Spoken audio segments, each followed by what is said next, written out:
29ನೇ ತಾರೀಕು ಅಂದರೆ ಇವತ್ತು ಸೋಮವಾರ ರಾತ್ರಿ 8:30ಗೆ ಕೆಂಚನಹಳ್ಳಿಯಲ್ಲಿ ಕ್ಯಾನ್ವಾಸಿಗೆ ನಾನು ಮತ್ತು ನಮ್ಮ ಕಾರ್ಯಕರ್ತರನ್ನು ಕರ್ಕೊಂಡು ಹೋದಂಥ ಸಂದರ್ಭದಲ್ಲಿ ಮಾಜಿ ಶಾಸಕ MJ ಅಪ್ಪಾಜಿ ಮತ್ತು ಅವರ ಶಿಷ್ಯಂದ್ರುಗಳು ಇವತ್ತು ನನಗೆ ಊರೊಳಗೆ ಅಡ್ಡ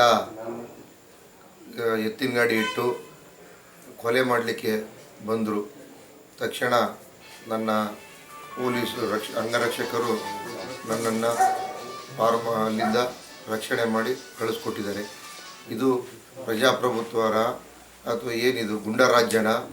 ಏನೂ ಅಧಿಕಾರ ಇಲ್ಲದೇ ಇಷ್ಟು ಗುಂಡಾಗಿರಿ ಮಾಡ್ತಾರೆ ಅಂದರೆ ಇನ್ನು ಅಧಿಕಾರ ಸಿಕ್ಕರೆ ಎಷ್ಟು ಗುಂಡಾಗಿರಿ ಮಾಡ್ಬೋದು. ಹಾಗಾಗಿ ನನ್ನ ಕ್ಷೇತ್ರದ ಮತದಾರ ಪ್ರಭುಗಳಲ್ಲಿ ಪ್ರಾರ್ಥನೆ ಮಾಡ್ಕೊಳ್ತೀನಿ, ಇಂಥ ಭ್ರಷ್ಟರನ್ನು ಯಾವುದೇ ಕಾರಣಕ್ಕೂ ಬೆಂಬಲಿಸಬೇಡಿ.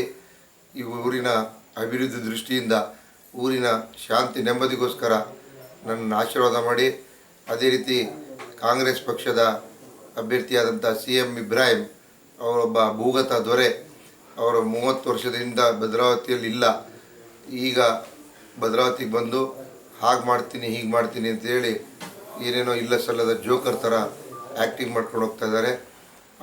ಅವರು ಮತ್ತು ಅವರ ಸೋದರರ ಏನು ದೊಡ್ಡ ದೊಡ್ಡ ಘನ ಕಾರ್ಯಗಳು ಮಾಡಿದ್ದಾರೆ ಅಂತೇಳಿ ಭದ್ರಾವತಿ ಕ್ಷೇತ್ರ ಜನ ಇನ್ನೂ ಮರ್ತಿಲ್ಲ. ಅಂಥದ್ರಲ್ಲಿ ಮತ್ತೆ ಬಂದು ಊರಿನಲ್ಲಿ ಅಶಾಂತಿ ಮೂಡಿಸ್ಲಿಕ್ಕೆ ಬಂದಿದ್ದಾರೆ. ಅಂಥವ್ರನ್ನು ಕೂಡ ಬೆಂಬಲಿಸಬೇಡಿ. ಸದಾ ನಿಮ್ಮ ಜೊತೆಗೆ ಸಿಗುವಂಥ, ಸದಾ ನಿಮ್ಮ ಮಗನಾಗಿ ಯಾವತ್ತೂ ನಿಮ್ಮ ಪ್ರೀತಿ ವಿಶ್ವಾಸಕ್ಕೆ ಪಾತ್ರನಾಗಿರ್ತಕ್ಕಂಥ ನನ್ನನ್ನು, ನನ್ನ ಗುರುತಾದ ಟಿವಿಗೆ ಆಶೀರ್ವಾದ ಮಾಡಿ ಈ ಊರಿನ ಶಾಂತಿ ನೆಮ್ಮದಿಗೋಸ್ಕರ ನನ್ನನ್ನು ಆಶೀರ್ವದಿಸಬೇಕಾಗಿ ಪ್ರಾರ್ಥನೆ ಮಾಡ್ಕೊಳ್ತೀನಿ.